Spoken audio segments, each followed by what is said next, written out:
జయరాం గారు, ముందుగా మీరు చెప్పండి, ఇప్పుడు అమెరికాలో అదానిపై కేసు వ్యవహారాన్ని ఎలా చూడొచ్చు? మీకు ప్యానెల్లో ఉన్న మిత్రులకు, జీ న్యూస్ ప్రేక్షకులకు, యాజమాన్యాలకు మరొకసారి నమస్కారాలండి. దీంట్లో మనము రెండు విషయాలను గమనించాలండి. ఒకటి వచ్చేసేమో ఆదాని ఒక ఇండస్ట్రియలిస్ట్ గా తను ఎక్కడైతే ప్రస్థానం మొదలు పెట్టిండో, ఎంత దూరం ప్రయాణం చేసి చివరికి ఏ స్థితి లోపల ఎక్కడ చిక్కుకున్నారు అనే విషయాన్ని ఒకటైతే, ఆదాని వెనకాల పొలిటికల్ పార్టీలు, రాజకీయ నాయకులు వెంపర్లాడుతూ తన వెనకాల తిరిగేసి ఈ రోజు ఆదాని మీద వచ్చిన అంశాల మీద మరి ఈ నాయకులంతా ఏం చెప్తారు అనే విషయాన్ని రెండవది. ఈ రెండు అంశాలను డిఫరెంట్ డిస్కస్ చేస్తేనే ప్రజలకు విషయం ఏంటి అన్న విషయాన్ని ఒక విధంగా అర్థమవుతుంది. లేని పక్షం లోపల ఇక్కడ ఆదాని గొప్ప నీతిమంతుడో లేకపోతే చరిత్ర సృష్టిండో అనే అంశాన్ని లేదనుకుంటే ఇది బీజేపీ వచ్చేసి లేదా ఇది ఆదాని ప్రాబ్లం కాదు, ఇది భారతదేశ పరువు సంబంధించిందో, భారతదేశ ఆత్మగౌరవానికి సంబంధించిందో అని కథలు చెప్పినా చెప్తారు. సో ఈ విషయాలను పక్కన పెట్టేద్దాం. ఇక్కడ నెంబర్ 1 ఆదాని ప్రస్థానం.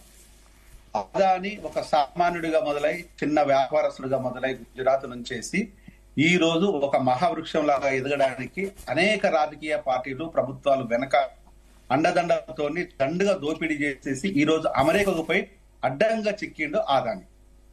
నిన్న మొన్న హైదరాబాద్ వచ్చేసి రేవంత్ రెడ్డితోని 12,400 కోట్లు ఒప్పందం చేసుకొని 100 కోట్లు అడ్వాన్స్ ఇచ్చేసి స్కిల్ యూనివర్సిటీ తను ఎస్టాబ్లిష్ చేస్తున్నట్టు ఇక్కడ రేవంత్ డబ్బా కొట్టుకున్న విషయాన్ని తెలిసిందే.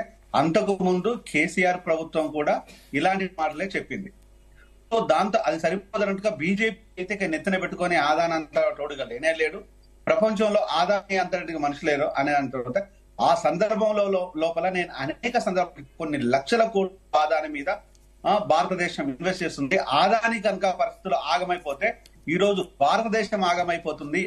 దాని పట్ల ఈ రోజు బీజేపీ ఏ విధంగా స్పందిస్తుందని ఇంతకుముందు గెహ్లాట్ స్పందించేసి రేవంత్ మీద చెప్తున్నాడు. రేవంత్ ఏ విధంగా రెస్పాన్సిబిలిటీతో ప్రజలకు, తెలంగాణ ప్రజలకు, ఆ విధంగానే మోడీ కూడా అదే విధమైన భారతదేశ ప్రజానికానికి రెస్పాన్సిబిలిటీ.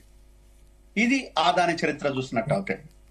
మరొక అంశం వచ్చేసి ఈ రోజు రాజకీయ నాయకులు చిన్న చిత్కా వాళ్ళకు, సెల్ఫ్ ఎంప్లాయిడ్ స్కిల్ చేసుకున్న వాళ్ళకు ఎలాంటి లోన్లు ఇవ్వమంటే ఈరోజు బ్యాంకులు మీన వేషాలు లెక్క పెట్టుకుంటూ 1,00,000 అంశాలను తెర తీసుకొచ్చేసి అసలు లోన్లు ఇవ్వడానికే సిద్ధపడడం లేదు. కానీ అకౌంట్ పేరు మీద అకౌంట్ లోపల ఓపెన్ చేయగానే 202 రూపాయలు కట్ చేసి, ఆ తర్వాత సర్వీస్ పేరు మీద ఒక 25 రూపాయలు, ఆ తర్వాత నెల సర్వీస్ పేరు మీద ఒక 52 రూపాయలు, ఆ తర్వాత ఇతర బుక్ పేరు మీద ఒక 150 రూపాయలు, ఆ తర్వాత డెబిట్ కార్డు పేరు మీద ఒక 150 రూపాయలు, ఇలా చెప్పుకుంటూ పోతూ ఉంటే ఒక 1000 రూపాయలు చేస్తుంటే కోట్ల కస్టమర్లు ఉన్న బ్యాంకులు ఈ రోజు 1000 రూపాయలు కాజేస్తే ఎన్ని లక్షల కోట్ల అన్న విషయాన్ని ఒకసారి ప్రజానికం కూడా అర్థం చేసుకోవాలి. ఒక వ్యక్తి దగ్గర తెలియకుండా 20, 30, 10 తీసుకుంటూనే ఈ రోజు లక్షల కోట్లకు బ్యాంకులు వెళ్ళిపోయి అవన్నీ ఎవరి కోసమా అంటే ఆదాని లాంటి వాళ్ళని కాపాడడం కోసమా, నిరుపేదల నిరక్షరాస్యులను రోడ్ల మీదకి లాగడం కోసమా? ఈ రోజు ప్రజలకు తెలియాలి, రాజకీయ నాయకులు చెప్పాలి. ఇక next come to the point, only Telangana గురించి మాట్లాడతాం. తెలంగాణ లోపల రేవంత్ వచ్చేసి అనేక అంశాలు తెర మీదకి పట్టుకొచ్చాడు. బీఆర్ఎస్ చేసిన మోసాలను మేము మాట్లాడాము, రేవంత్ మాట్లాడాడు, కాంగ్రెస్ కు ప్లస్ అయింది. ఈ రోజు కాంగ్రెస్ ప్రభుత్వంలోకి వచ్చింది. వచ్చిన తర్వాత బీఆర్ఎస్ లోపల పదే మేము నెక్స్ట్ రేవంత్ ఆ తప్పులో బాగుంటే మాది కూడా బాగా, అలాగని చెప్పేసి బీఆర్ఎస్ తప్పు చేయలేదు కదా, బీఆర్ఎస్ కావాల్సిన తప్పులన్నీ చేసింది. కాకపోతే ఏంటంటే వేరే పొలిటికల్ పార్టీ క్లెయిమ్ చేసుకున్న పొలిటికల్ పార్టీ కాబట్టి సో ఇక్కడ కాంగ్రెస్ బెనిఫిట్ జరిగింది. నెంబర్ 1 ఈ బెనిఫిట్ అంటే ఒకవైపు వచ్చేసి కుటుంబ పాలన, ఇంకొకటి వచ్చి కులం పాలన. దీనిపైన అక్షరాల సంవత్సరాల తరబడి గొంతెత్తిన మేము నెక్స్ట్ వచ్చేసి రేవంత్ రెడ్డి. కానీ ఈ రోజు రేవంత్ రెడ్డికి మాత్రం ఏం చేస్తున్నాడు అంటే సేమ్ కుటుంబ పాలన. ఆ రోజు పదవులలో ఉండేసి కేటీఆర్, కేసీఆర్, హరీష్ రావు, కవిత, సంతోష్ రావు పదవులలో ఉండి దండుకొని నిండా దోపిడీ చేస్తే ఈరోజు ఏ పదవులు లేకుండా లాస్ట్ కు సర్పంచ్ అనే హోదాలో లేకుండా ప్రోటోకాల్ ని ఎంజాయ్ చేస్తున్నది ఈరోజు సీఎం రేవంత్ రెడ్డి అన్నదమ్ములు.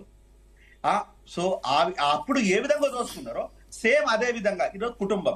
నెక్స్ట్ కులం. ఒక ట్యాగ్ లైన్, అప్పుడు వెలమ అనే ట్యాగ్ లైన్ ఉండంటే రెచ్చిపోయిన ఏ ప్రభుత్వ అధికారులైనా, ప్రభుత్వంలో పనిచేస్తుడైనా ఈరోజు రెడ్డి ట్యాగ్ ఉంటే కూడా సేమ్ స్టోరీ. అంటే ఈ రెండు పెద్ద తేడా ఏం లేదు. అదే అదే అంటే ఎక్కడ మార్పు జరుగుతలేదు, చేతి మార్పుడు మాత్రమే జరిగింది అధికారము. ఒక అహంకారం కూడా ఈ రోజు నెత్తికి చేరింది రేవంత్ రెడ్డికి. రేవంత్ రెడ్డికి నేను ఒక ఉన్నతమైన మిత్రులాగా భావించేసి యుద్ధం చేశాము. అలాగని చెప్పి నువ్వు సీఎం అయిన తర్వాత నీ ఇంటికి వచ్చినమా, నీతో ఛాయ్ తాగినమా, నీళ్లు తాగినమా, నీతో ఫోటోలు దిగినమా, మేము ఎంజాయ్ చేస్తున్నామా, లేదా ఇంకేమైనా చేస్తున్నామా చెప్పు.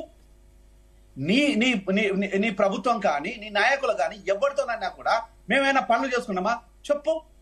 మేము ప్రజల పక్షాన ఆ రోజు మాట్లాడాము, నీకు బెనిఫిట్ జరిగింది. నువ్వు ఆ రోజు యుద్ధం ప్రకటిస్తే మిత్రుడు అనుకున్నాము, మిత్ర సమక్షం లోపల పనిచేశాం. ఈ రోజు నువ్వు ప్రజలకు నిర్దాక్షిణంగా లఘుచర్ల ఇష్యూ చూసిన తర్వాత కన్నీటి గాథ. జయరాం గారు ఇప్పుడు గతంలో కూడా హిడెన్బర్గ్ వ్యవహారంలో అదానీ వ్యవహారం రాజకీయంగా పెద్ద దుమారాన్ని రేపింది. ఇప్పుడేమో తాజాగా ఈ సోలార్ డీల్ వ్యవహారాన్ని ఎలా చూడొచ్చు?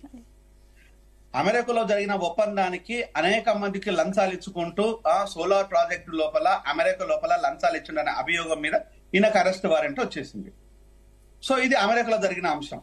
సో అమెరికాలో జరుగుతున్న దాని అంశం మీద ఇది. అమెరికా అంశంతో పాటు ఇక్కడ ఈయనకు లంచాలు ఇచ్చే అవసరత ఉంది, అవకాశం ఉంది, ఇస్తున్నాడు అని చెప్పగానే చెప్తున్నాడు. అమెరికా లాంటి దేశం లోపలనే లంచాలు ఇచ్చిందంటే భారతదేశంలో ఇస్తున్నానంటే కదా అర్థం, తెలంగాణలో ఇస్తున్నట్టే కదా అర్థం, ఇస్తాడనే కదా అర్థం.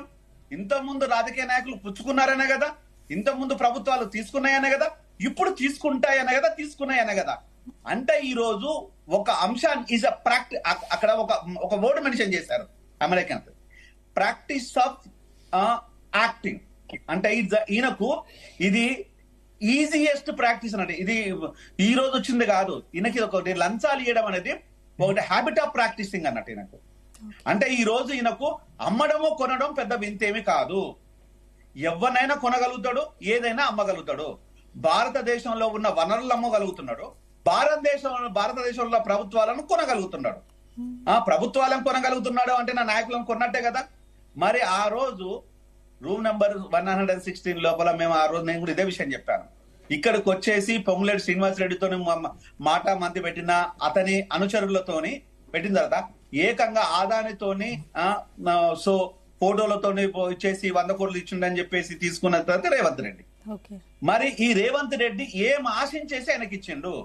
ఒకవైపు వచ్చేసి రాహుల్ గాంధీ వచ్చేసేమో ఆదాన్ని అరెస్ట్ చేయమంటున్నాడు, రేవంత్ రెడ్డి వచ్చేసేమో చట్టా పట్టాలేసుకొని తిరుగుతూ ఉన్నాడు. అంటే అరెస్ట్ చేయాలనుకున్న వ్యక్తితో నీకున్న సావాసం ఏంటంటే ఆ పాపంలో నీకు భాగం ఉన్నట్ట లేనట్ట? ఆ పాపంలో ఇప్పుడు అదానిని ఒక పక్క విమర్శిస్తూ రేవంత్ చేసుకున్న డీల్ ని మరోవైపు రాహుల్ సమర్థించడాన్ని ఎలా చూడొచ్చు? రాహుల్ గాంధీ అది ద్వంద్వ వైఖరి అంటారు. ఒకటేందంటే రాహుల్ కనుక ఆ మాత్రం నిజాయితీ ఉంటే నా నుంచి నీకు ఎంత దూరం ఉంటుందో నీ నుంచి నాకు అంతే దూరం ఉంటుంది అనేది ఒక సామెత. ఈ రోజు ఆదాని అమెరికాలో చేసిన ప్రాక్టీస్ అనేది ఇండియాలో చెయ్యడా? ఇండియాలో ఆదాని నీతి మంత్రులాగానే ఉంటాడా? ఒకవేళ ఉన్నట్టు అయితే అమెరికాకు ఇండియాకి ఏం సంబంధం? అమెరికాకు ఇండియాకి ఏం సంబంధం అని మేము మాలంటలో ప్రశ్నిస్తాం కదా. ఆదాని లాయర్లు కూడా ఇదే ప్రశ్నిస్తుంటారు కదా. ఇండియా లోపల ఎవరికైనా ఇచ్చినా చూపించడం ఇదే అంటారు కదా. అంటే it is the practice of the activity అని అనుకున్నప్పుడు మాత్రమే ఇది వర్తిస్తుంది. అది కాదు అంటే ఇండియా లోపల ఆదాని నీతిమంతుడైన అర్థం. దాన్ని రాహుల్ ఒప్పుకున్నట్టు అయితే ఈ రోజు అదే ఆదానికి క్షమాపణ చెప్పి విత్డ్రా చేసుకుంటాడా మాటలు?